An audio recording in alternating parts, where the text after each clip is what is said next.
जोङो मोजाङै नोजोर होगासिनो दङ आरो हेल्थ बिथिङावहाय सावस्रि बिथिङाव जोंनि नैबे लाइमुथि हालामा बहुद गोग्लैसोनाय बेनिखायनो बेखौ नोजोर बोनानैनो दिनै सावस्रि बिफानावहाय दिनै मेडिकेल साब सेन्टारखौ जों बेवहाय गायसननाय जादों आरो बेफोरखौ खम समनि गेजेरावनो लुफुंना होनाय जागोन।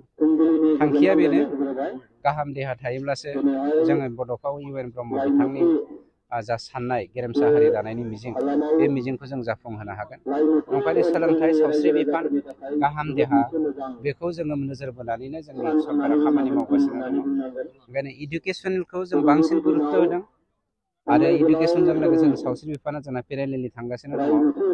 आसा खालामदों जोंनि मावनाय दांनायजों रायजो राजाफ्रा जेब्लायबो हेफाजाब थागोन बा रायजो राजाफोरनि आशीर्बादा थागोन। जों रायजो राजाफ्रा जि आशीर्बाद होदों बे आशीर्बादखौ मावफुंनायनि थाखाय जों जेब्लायबो सांग्रां। सार नोंथांमोननि सरकारा इडुकेसननि बेलायाव गोबां गोख्रों खामानि मावनायखौ जों नुदों। नाथाय नैबे लाइमुथि ओनसोलावबो सोलोंथाइनि माखासे जेंना दं सार। जेंनाया बेनो लाइमुथि हालामावहाय दिनैनि दिनाव भेन्सार स्कुल गायसननायनि खुनु जोंहा माबा गैला, हाबाफारि गैया। भेन्सार स्कुल गायसननानै सोरबा सासे बा सानै मास्टारनि जुदि जों बरबाद खालामनो नागिराखै। ओंखायनो निट बेसिसाव जेराव एकर्डनि दफा बायदि जोङो स्कुल गायसननायनि बाथ्रा होन्दों, गतिके बेखौ जोङो गुरुत्त' होगासिनो दङ।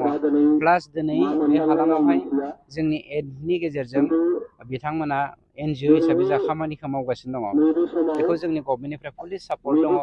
जों बिथांमोनजों सावरायबायबो थायो, बिथांमोननि मेनेजिं डाइरेक्टरजों जों फ्राय कन्टेक्टआव थाबाय थायो।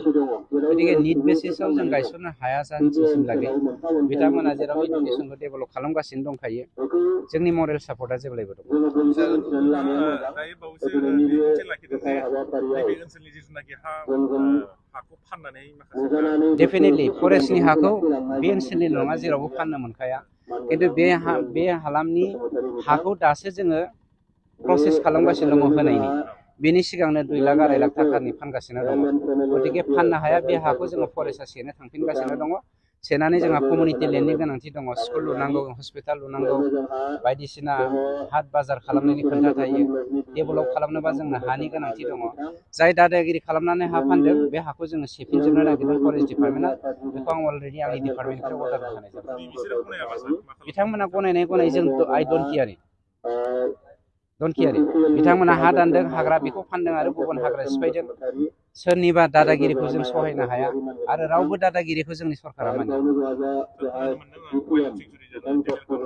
वाइल्ड लाइफ सेन्सुरि बड'फा इउ एन ब्रह्म वाइल्ड लाइफ सेन्सुरिखौ बावैसोनो बड'फानि जोनोम सान नङाबा बिथांनि थैनाय सानखौ लोब्बा लाखिनानै जोङो नैबे बे हालामखौ लाइमुथिनि साहानि जा हाग्रा ओनसोल फ्राय 100 स्कुवेर किल'मिटार बेखौ जोङो वाइल्ड लाइफ सेन्सुरि बानायनो थांगासिनो दङ।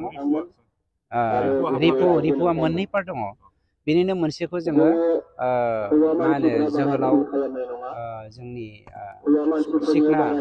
जोहोलाव सिखनानि मुङाव, सिखना जोहोलावनि मुङाव सिखनाजार हाग्रा हिसाबै बा सिखनाजार नेसनेल पार्क हिसाबै जों डिक्लेयार होनो थांगोन खोब खम समनि गेजेराव।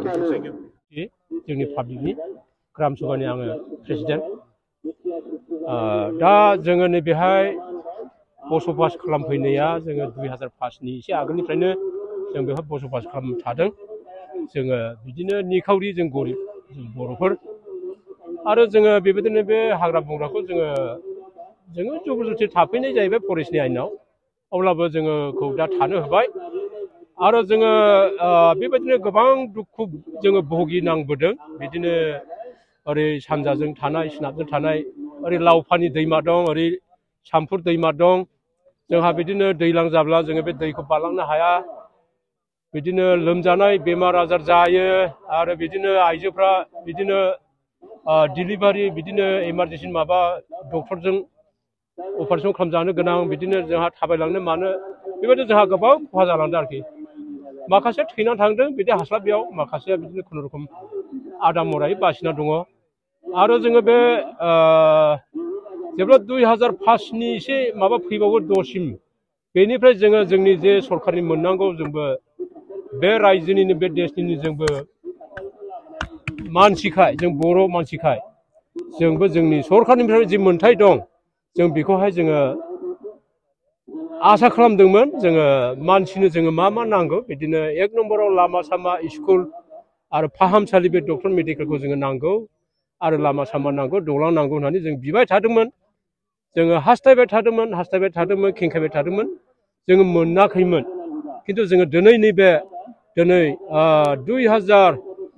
2024 मायथाइनि बे फेब्रुवारि 28 थारिखआव दिनै जोङो बे हस्पिटाल डिस्पेन्सारिखौ जोङो दिनै मोननो हाबाय जोंनि UPPL पार्टी बेनि जोंनि सरखारनिफ्राय आङो बेखौनो दा बे जायगानि जानानै आङो जोंनि सरखारखौ बे जोंनि अमर बे सम्पतिखौ होफैनायनि थाखाय आङो रायजोनि जानानै इनायनो रंजादों आरो सिमा